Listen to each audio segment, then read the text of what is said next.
Right. Just a reminder, if you're looking for today's rune, it's the same as the day before yesterday's and the day before that. So there's no point in posting it again. And this is yesterday's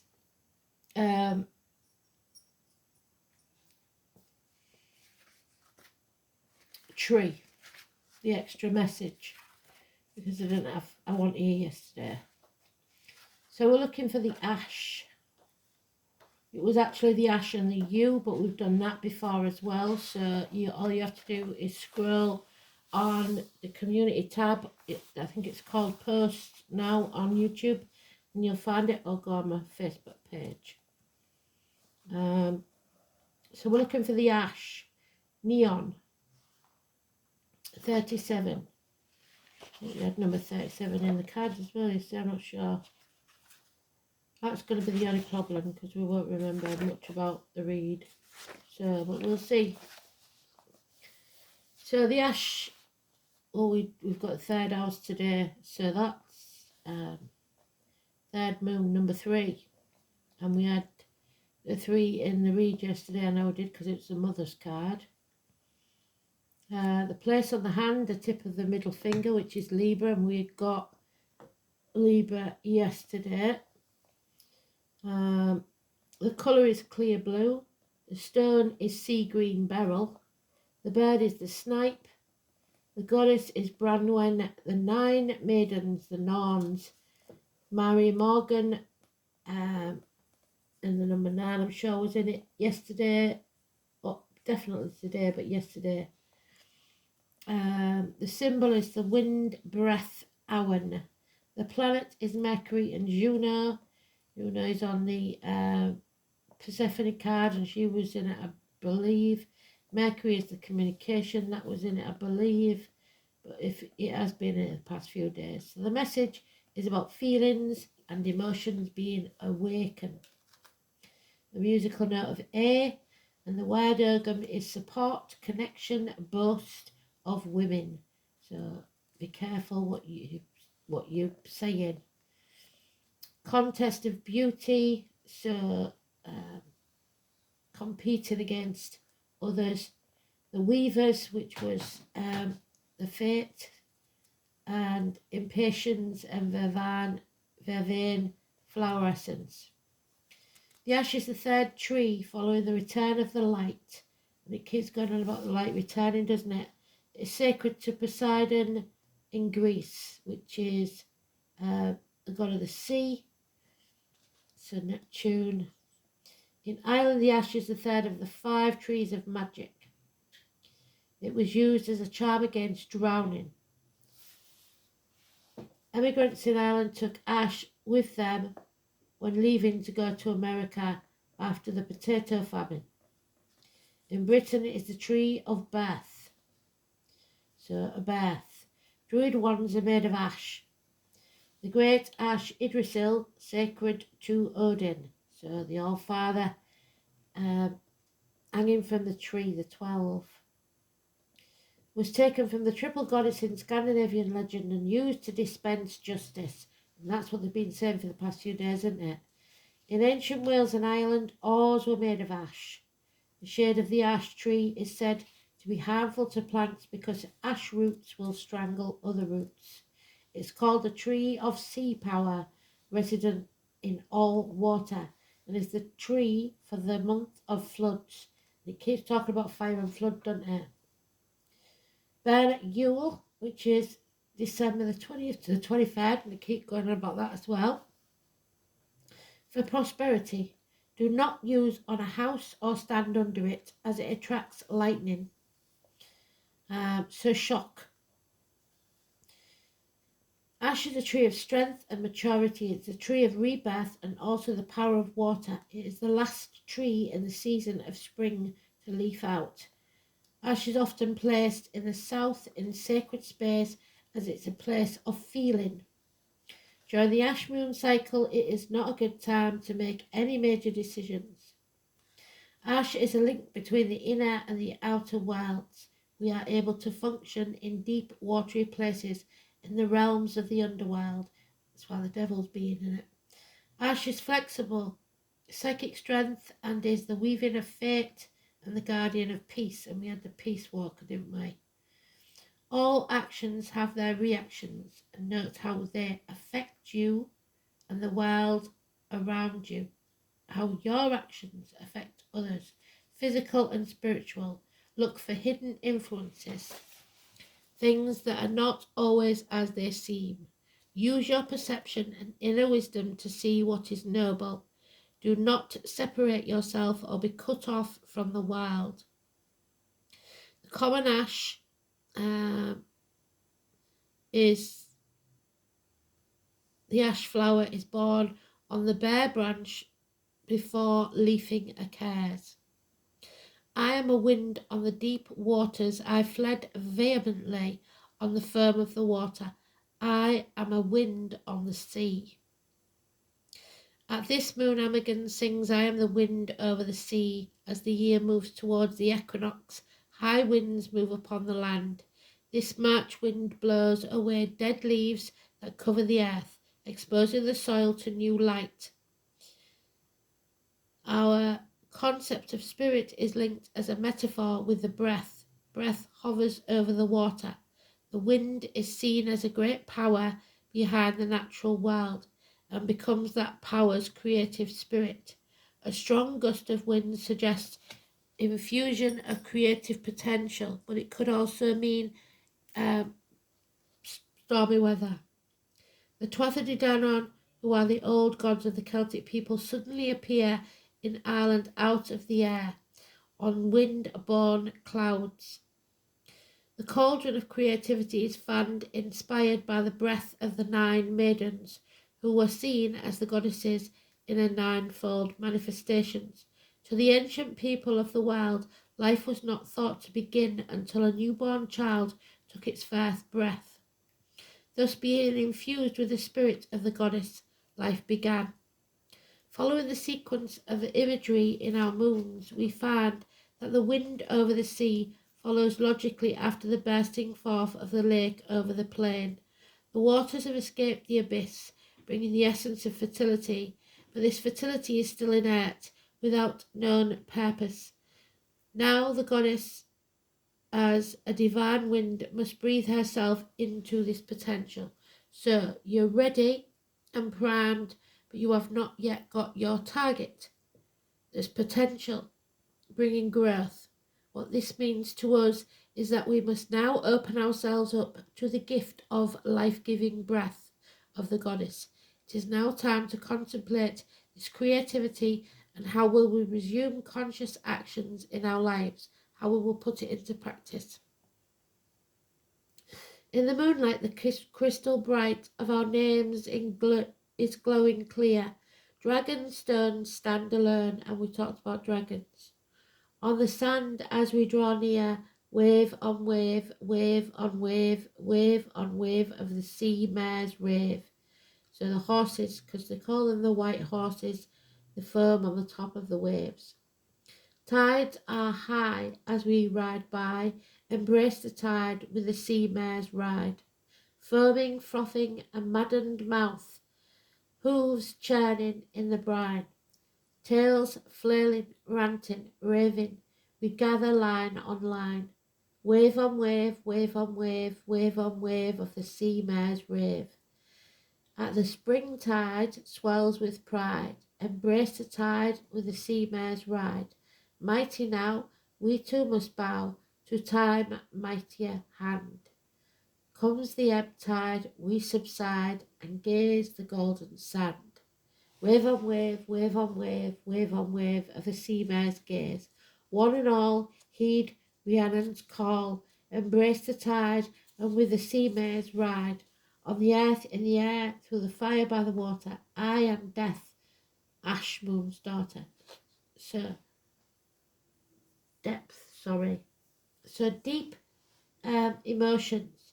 Rhiannon is mentioned. She was unjustly accused of killing her child and was made to carry people on her back as if she was a brood mare. And then when She was found innocent many years later. Because the child was found, she was reinstated to her place as queen. The name of the Greek beryllus indicates any green gemstone. The majority of beryl mined is some shade of green. Aquamarine was a name first coined by the Romans meaning water of the sea and is a form of green beryl. It's traditionally protective and a lookstone for fishermen. In addition, it has been carved into cups and goblets because of the belief that it aids digestion and reduces body fluids. This stone is associated with the sea goddess. It is recommended for increasing psychic ability. Traditionally, beryl has been used for relief of stomach disorders and diuretic. It has also been recommended for toothaches, so issues with the teeth, like we've been saying, and the name beryl could be important. It can be used for the elimination of excess body fluids, kidney and bladder distress. It will also work as a diet stone because it not only relieves eating disorders but soothes the emotions behind them. As the aqua stone, it can be used at the throat chakra for sore throats, tonsillitis and other inflammations. Magically, it can be used to represent dolphin and the feminine principle of the oceans. The snipe is a common name for shorebirds of 3 genera of sandpiper family. So the snipe could be important. To spot one, you would be looking for a 9-inch bird, a stocky, short-legged, pointy-winged bird, explosive takeoff, zigzag flight, very long straight bill, the legs are olive, head is patterned with alternating dark and pale stripes, pale breast with darker spots and bars, strongly patterned back and several buffy longitudinal stripes, rusty brown rump, and a tail that is visible in flight, white belly with dark bars, upper wings are dark and secondary wings have white tips, found primarily in marshes and wet fields.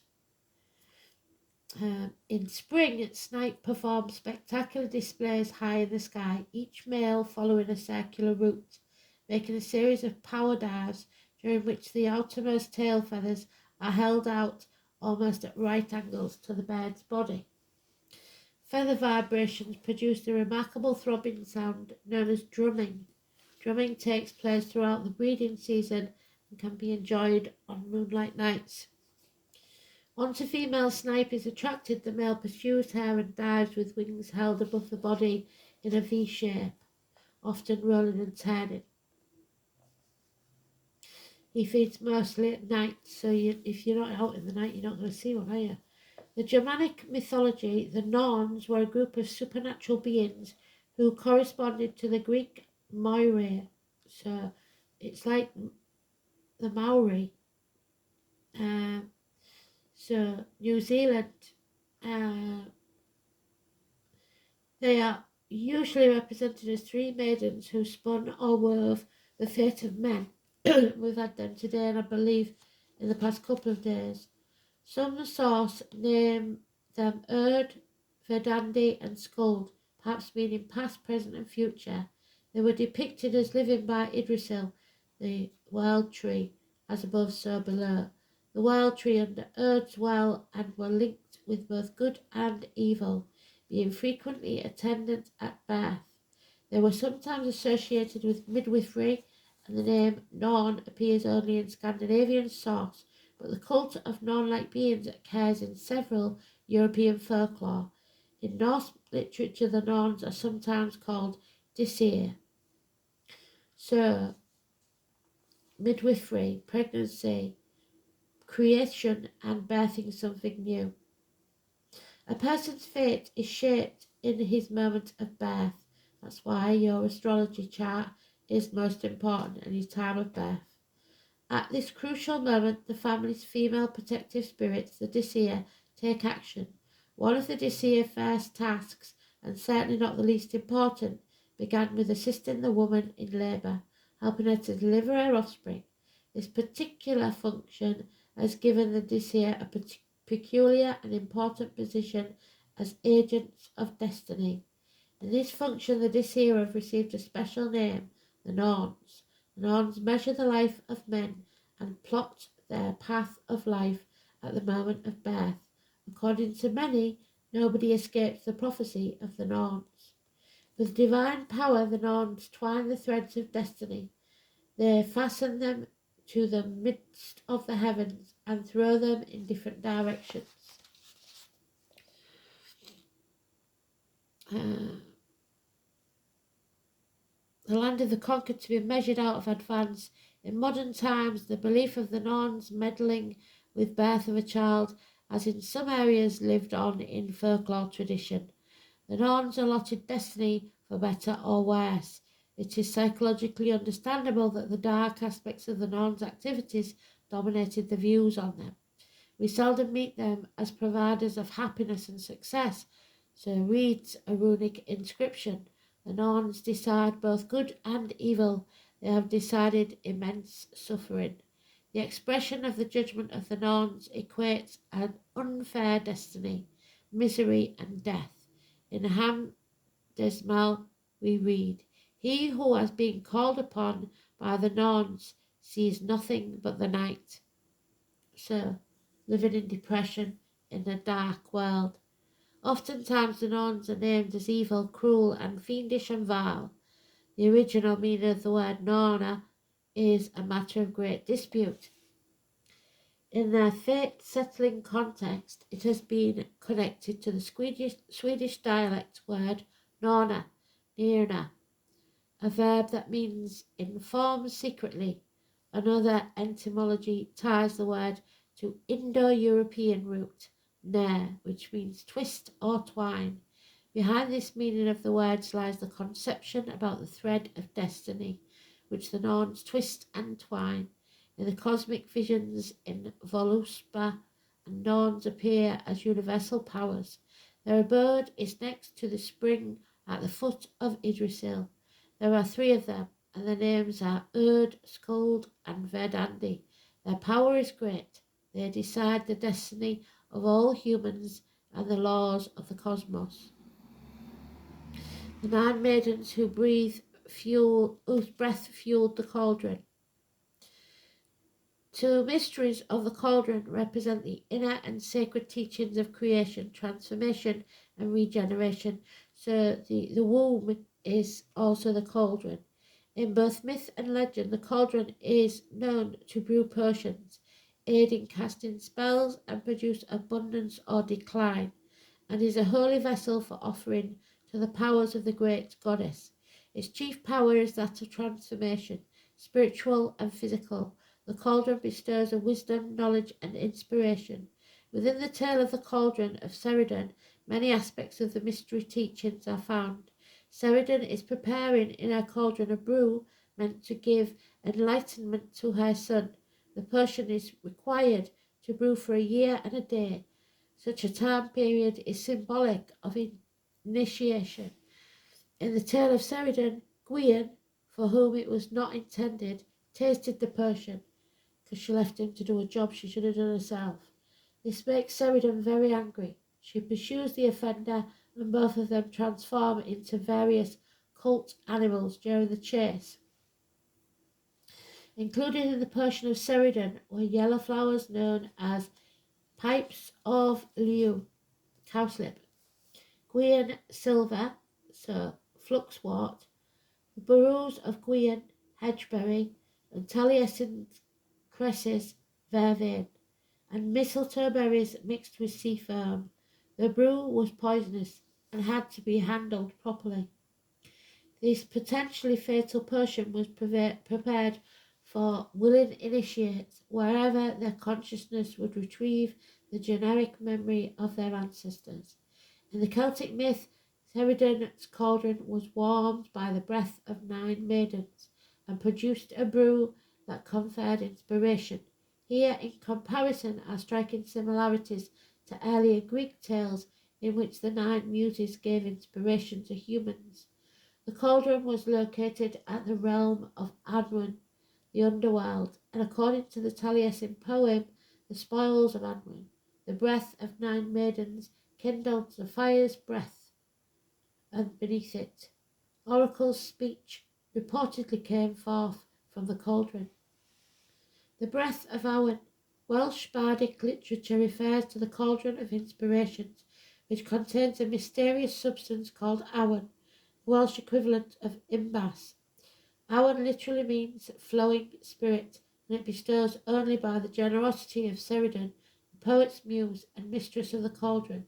An early poem by a Welsh bard describes his experience of Awen when he taps into the powerful force. The Awen I sing, from the deep I bring it, a river while it flows.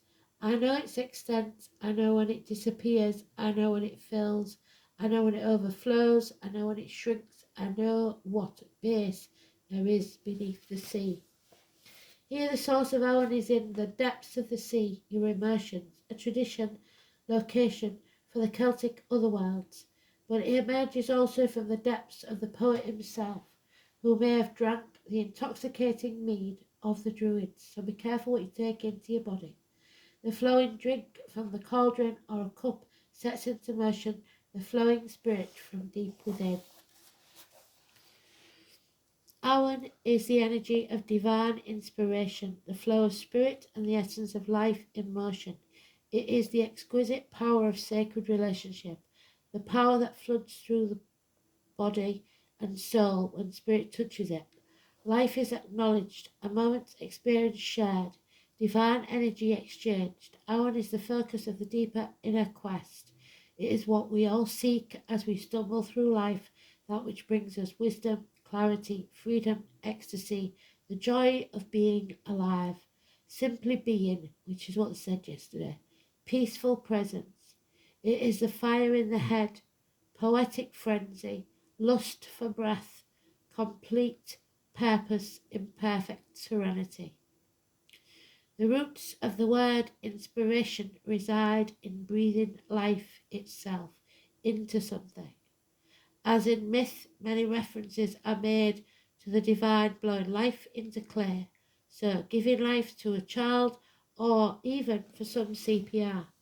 For us to write, compose, and dance or create anything artistically, we seek to imbue the creation with a life of its own, to give breath and soul to our creation.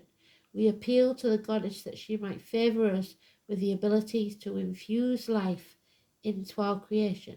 So you are creating something new.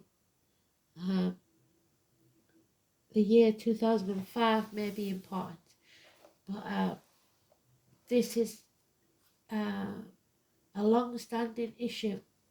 It could be about fertility for some at the basic level, but for others it's about creating a new world. Thanks for listening. Speak soon. Bye.